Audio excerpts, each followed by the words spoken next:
राधे राधे राधे राधे राधे राधे राधे राधे राधे राधे। રાધે રાધે. આજની આપણી આ ગહન ચર્ચામાં હું દિલથી સ્વાગત કરું છું. ખાસ કરીને આ ચર્ચા તમામ ગુજરાત પ્રેમીઓ એટલે કે ગુજરાત લવર્સને સમર્પિત છે. રાધે રાધે. બિલકુલ. અને આજે આપણે એક એવા વિષય પર ઊંડાણપૂર્વક ચર્ચા કરવાના છીએ જે સીધો આપણા રોજિંદા જીવન સાથે જોડાયેલો છે. હા, અને આજના આ ગહન અભ્યાસ માટે આપણી પાસે ખૂબ જ મૂલ્યવાન સ્ત્રોત છે. સામગ્રી ગુજરાતીTV.com અને સેવક માધવ જસાપરા દ્વારા તૈયાર કરવામાં આવી છે. સાચી વાત છે.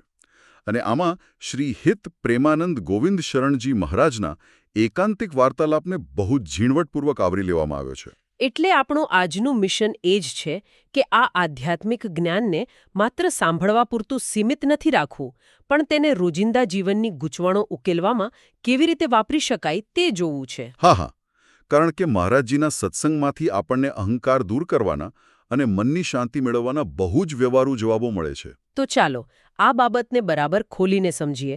એટલે શરૂઆત આપણે રોજિંદા જીવન અને કર્તવ્યથી જ કરીએ. ચોક્કસ, કારણ કે આધ્યાત્મિકતાનો અર્થ એ નથી થતો કે માણસ ઘર છોડીને જંગલમાં જતો રહે. અરે બિલકુલ નહીં. ઘરના કામોને સાધના કેવી રીતે બનાવી શકાય તે વિચારથી જ આપણે શરૂઆત કરવી જોઈએ. આમાં પેલો મેરઠથી મોનિકાનો કિસ્સો બહુ રસપ્રદ છે. હા, મેં પણ એ વાંચ્યું. એમના પતિ પોલીસમાં છે ને? હા, અને દીક્ષા લીધા પછી તેઓ અચાનક પોતાના કપડાં જાતે જ ધોવા લાગ્યા છે. એટલું જ નહીં, પણ પોતાના વાસણ પણ જાતે જ સાફ કરવા માંડ્યા છે. એટલે સ્વાભાવિક છે કે મોનિકાને એવું લાગે કે તે પત્ની તરીકેની પોતાની ફરજથી વંચિત થઈ રહી છે. બરાબર. પણ મહારાજજીએ જે સ્પષ્ટ જવાબ આપ્યો તે સાંભળવા જેવો છે. તેમણે કહ્યું કે જ્યાં સુધી શરીર સ્વસ્થ હોય ત્યાં સુધી પોતાના કામ જાતે જ કરવા જોઈએ. અને સાથે એ પણ બહુ સરસ કીધું કે પત્નીએ પોતાના પતિના આ સાધના માર્ગમાં વિઘ્ન બિલકુલ ન નાખવું જોઈએ. સાચી વાત. ઉલટું તેમના સુખમાં સુખી થવું જોઈએ. એટલે જુઓ, આધુનિક સમયમાં આપણે બધું જ કામ આઉટસોર્સ કરવાની માનસિકતા ધરાવીએ છીએ. હા ભાઈ, લોકો તો નાનામાં નાના કામ માટે પણ બીજા પર નિર્ભર રહે છે. બિલકુલ. પણ પોતાનું કામ જાતે કરવું એ ખરેખર સ્વશિસ્તનું પ્રથમ પગથિયું છે. અને સાચી આધ્યાત્મિકતા ઘરની જવાબદારીઓથી ભાગવામાં નથી. હા, હું પણ એ જ માનું છું. અહીં સૌથી આકર્ષક બાબત એ છે કે આધ્યાત્મિકતા એટલે એકબીજાના નિર્ણયો પ્રત્યે નિસ્વાર્થ સમર્પણ દર્શાવવું. અરે, અને પેલી દિલ્હીના કમલેશની વાત પણ કેવી સરસ હતી, જે પાપ અને પુણ્ય અંગેનો એમનો પ્રશ્ન હતો. હા, આપણે લોકો પાપ અને પુણ્યને કેટલી જટિલ વસ્તુ બનાવી દઈએ છીએ, નહીં? બરાબર. પણ મહારાજજીની વ્યાખ્યા એકદમ સરળ છે. શાસ્ત્રો જે કરવાની આજ્ઞા આપે તે પુણ્ય છે અને જે કરવાની મનાઈ કરે તે પાપ છે. બસ આટલું જ. એટલે કોઈ ગૂંચવણ જ નહીં. હવે જુઓ, જ્યારે આપણે બાહ્ય ક્રિયાઓમાંથી આંતરિક વિચારો તરફ જઈએ છીએ ત્યારે એક નવો જ સંઘર્ષ શરૂ થાય છે. અરે હા, અહીં વાત ખરેખર ખૂબ જ રસપ્રદ બની જાય છે. જ્યારે વ્યક્તિ સાધના શરૂ કરે ત્યારે આ મન કેવી ભયંકર રમત રમે છે એ તો જુઓ. બિલકુલ. પ્રયાગરાજથી સર્વેશ્વર દાસનો પ્રશ્ન બરાબર આ જ બાબત પર હતો. હા, એમનું કહેવું હતું કે ક્યારેક એમનું મન ભગવાન માટે બહુ જ રડે છે, પણ પછી તરત જ રજોગુણ અને તમોગુણને કારણે ખરાબ કામવાસનાવાળા વિચારોમાં ફસાઈ જાય છે. એટલે દુનિયાવી વિચારો તરત જ હાવી થઈ જાય છે. પણ મહારાજજીનો જવાબ ખરેખર બહુ ઉત્સાહવર્ધક હતો આ બાબતે. હા, એમણે કહ્યું કે જન્મોજન્માંતરનું મલિન મન હોય છે આપણું. બરાબર છે. અને જો આવું મન એક મિનિટ માટે પણ ભગવાનમાં લાગે તો તે બહુ મોટી જીત ગણાય. એટલે નિરાશ થવાની કોઈ જરૂર જ નથી. સાચી વાત છે. પણ હવે આમાં એક બીજો છુપો રસ્તો પણ છે જ્યાંથી અહંકાર પ્રવેશે છે. પેલો કર્ણાટકના રત્નેશ શુક્લાનો પ્રશ્ન યાદ છે? હા, પેલા સૂક્ષ્મ અહંકારવાળી વાતને. બિલકુલ. સાધકને અંદરથી એવો અહંકાર આવવા માંડે છે કે હું ખૂબ નામ જપ કરું છું, હું બહુ મોટો ભક્ત છું. અરે, આ તો બહુ જ ખતરનાક સ્થિતિ કહેવાય. કારણ કે અહંકાર બહુ હોશિયાર હોય છે. એ પાછલા બારણેથી પ્રવેશે છે. હા, એટલે વ્યક્તિ પોતાની જ નમ્રતા અને ભક્તિનો અહંકાર કરવા લાગે છે. આ તો જાણે પોતાની જ નમ્રતાનો મેડલ પહેરવા જેવું થઈ ગયું. બરાબર છે. જો આપણે આને મોટા ચિત્ર સાથે જોડીને જોઈએ તો સમજાશે કે આ કર્તા ભાવ છે, એટલે કે હું કરું છું એવો ભાવ. હા, અને આ કરતા ભાવ જ તો જન્મ મરણના ચક્રનું મૂળ કારણ છે. સાચી વાત છે. પણ મહારાજજી કહે છે કે ભગવાનની કૃપા જોવાથી આ અહંકાર તૂટી જાય છે. એટલે આપણે એવું માનવું જોઈએ કે હું ભજન કરતો નથી, પણ મારી પાસે કરાવવામાં આવે છે. હા, બિલકુલ. જ્યારે વ્યક્તિ માને છે કે બધું પરમાત્માની કૃપાથી જ થાય છે, ત્યારે આધ્યાત્મિક માર્ગની સૌથી મોટી અડચણ દૂર થઈ જાય છે. જો મુંબઈના મહંત રાધાકૃષ્ણ સ્વામીનો પ્રશ્ન પણ આની સાથે જોડાયેલો છે. એમણે પૂછ્યું હતું કે નાના મોટા સૌ મહારાજજીને કેમ આટલા ધ્યાનથી સાંભળે છે. અને મહારાજજીએ એનો જરાય શ્રેય પોતાને ન આપ્યો. એમણે બહુ નમ્રતાથી કહ્યું કે તેઓ માત્ર શ્રી રાધારાણીનું એક યંત્ર છે. અરે વાહ! પણ એટલે જ મારા મનમાં એક પ્રશ્ન થાય છે, જો બધું કૃપાથી જ થતું હોય તો પછી આપણે મહેનત કે પ્રયત્ન શું કામ કરવો જોઈએ? હા, આ એક બહુ સ્વાભાવિક પ્રશ્ન છે અને ઘણા લોકો આ બહાને આળસુ થઈ જાય છે. ઝાંસીના જીતેન્દ્રકુમારનો પ્રશ્ન પણ આવો જ હતો. હા, એમણે પૂછ્યું કે જો બધું પહેલેથી નક્કી જ છે તો પ્રયાસનું શું મહત્વ છે? અને મહારાજજીએ એનો બહુ સરસ ખુલાસો કર્યો છે.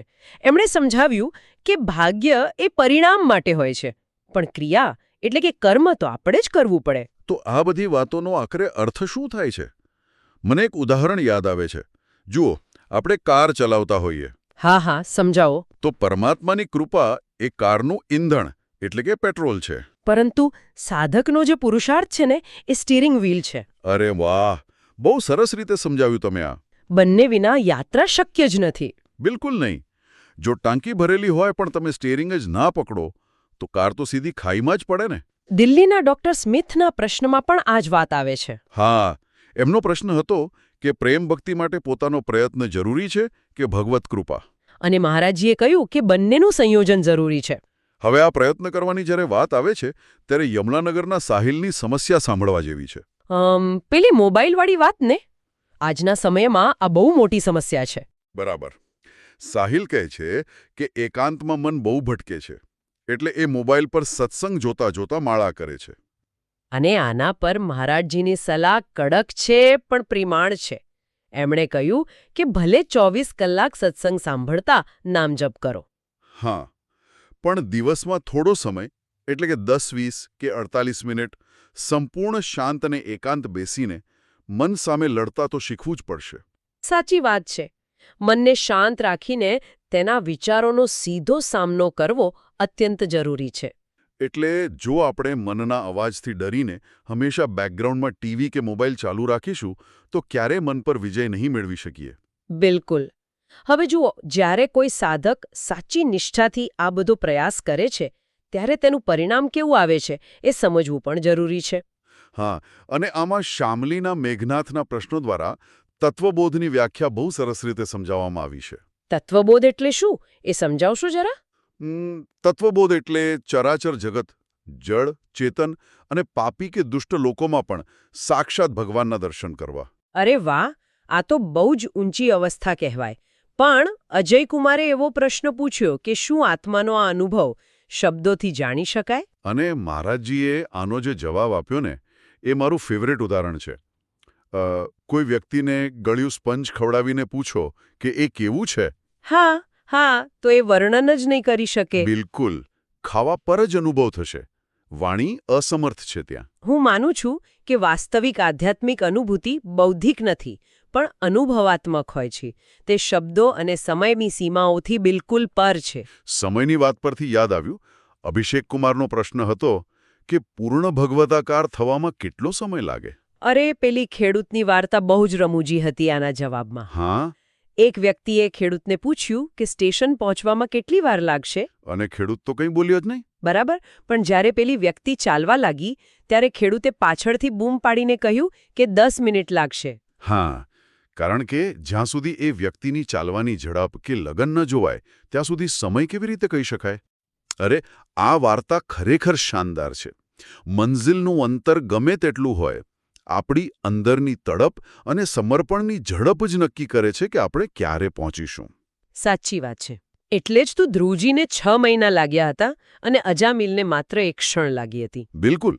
અને ભક્તિની આ યાત્રાને ઇન્દોરના મંજુ શર્માના પ્રશ્ન પર મહારાજજીએ બહુ સરસ રૂપક આપીને સમજાવી છે. હા, એમણે કહ્યું કે ભક્તિ એક વૃક્ષ છે અને ભાવ તેનું ફૂલ છે. હા, અને પ્રેમ એ તેનું ફળ છે અથવા લીલા તેનો રસ છે. આ બહુ જ સુંદર વર્ણન છે. અને રંજીત યાદવના દર્શન અંગેના પ્રશ્નમાં પણ મહારાજજીએ સ્પષ્ટ કર્યું હતું. પ્રશ્ન એ હતો ને કે દર્શન એકવાર થાય કે વારંવાર? બરાબર. તો મહારાજજી સમજાવે છે કે સખ્ય કે ગોપી ભાવવાળા ભક્તો તો ભગવાનની સાથે નિરંતર રહે છે. અરે વાહ! હવે આ બધી ગહન વાતો કર્યા પછી અંતિમ ચરણમાં આપણે એક બહુ જ આધુનિક મુદ્દા પર વાત કરવાની છે. હા, પેલી મીડિયાવાળી વાત ને? બરાબર. જ્યારે આ ગહન આધ્યાત્મિકતા મીડિયા મારફતે દુનિયા સામે રજૂ થાય ત્યારે શું સાવધાની રાખવી જોઈએ? મુંબઈના અનુપ્રિયા નાગરનો પ્રશ્ન હતો. હા, તેઓ પૂજ્ય નીમ કરોલી બાબા પર એક ફિલ્મ બનાવી રહ્યા છે અને મહારાજજીએ આ બાબતે બહુ જ ગંભીર ચેતવણી આપી છે. સાચી વાત છે. મહારાજજીએ સ્પષ્ટ કીધું કે કોઈ મહાપુરુષના જીવન પર ફિલ્મ બનાવવી કે પાત્ર ભજવવું એ માત્ર અભિનય નથી.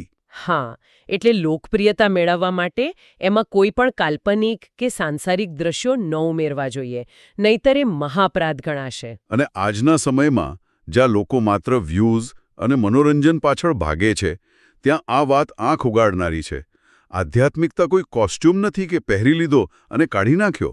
હું માનું છું કે આનાથી એક બહુ મહત્વપૂર્ણ પ્રશ્ન ઊભો થાય છે. સાચા સંતનું જીવન સમાજને પવિત્ર કરવાનું કામ કરે છે. હા, એટલે તેને રજૂ કરતી વખતે સંપૂર્ણ શુદ્ધતા અને જવાબદારી હોવી જ જોઈએ. બિલકુલ. મહારાજજીએ તો ત્યાં સુધી કીધું કે પાત્ર ભજવનાર કલાકારે થોડા સમય માટે શુદ્ધ સાત્વિક આહાર લેવો જોઈએ અને સાધનાનું જીવન જીવવું જોઈએ. એટલે માત્ર કલાકારનો દેખાવ નહીં, પણ તેનો આત્મા પણ તે પાત્ર સાથે જોડાયેલો હોવો જોઈએ. તો જ એમાં સત્યતા આવશે. એકદમ સાચી વાત છે. જુઓ, આપણે આજના આ અભ્યાસમાં જોયું કે સાચી આધ્યાત્મિકતા કોઈ જંગલમાં છુપાયેલી નથી. હા, એ તો આપણા રોજિંદા કામ જાતે કરવામાં અને અહંકારને હળવેથી દૂર કરવામાં રહેલી છે. બિલકુલ.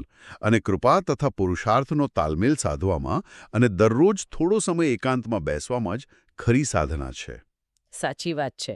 મનના અવાજો વચ્ચે શાંતિ શોધવી એ જ આપણું લક્ષ્ય હોવું જોઈએ. તો સાંભળનારા તમામ લોકો માટે અંતમાં હું એક ઊંડો વિચાર મૂકી રહ્યો છું.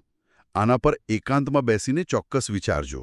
હા, શ્રોતાઓએ આના પર ખરેખર મનન કરવા જેવું છે. જો આપણું વાસ્તવિક જીવન એ જ છે જેના પર આપણે આપણું ધ્યાન કેન્દ્રિત કરીએ છીએ, તો જરા વિચારો, શું આપણા જીવનનું 90% દુઃખ વાસ્તવિક પરિસ્થિતિઓને કારણે છે કે પછી માત્ર આપણા અશાંત, દિશાહીન અને એકાંતથી ડરતા મનને કારણે છે?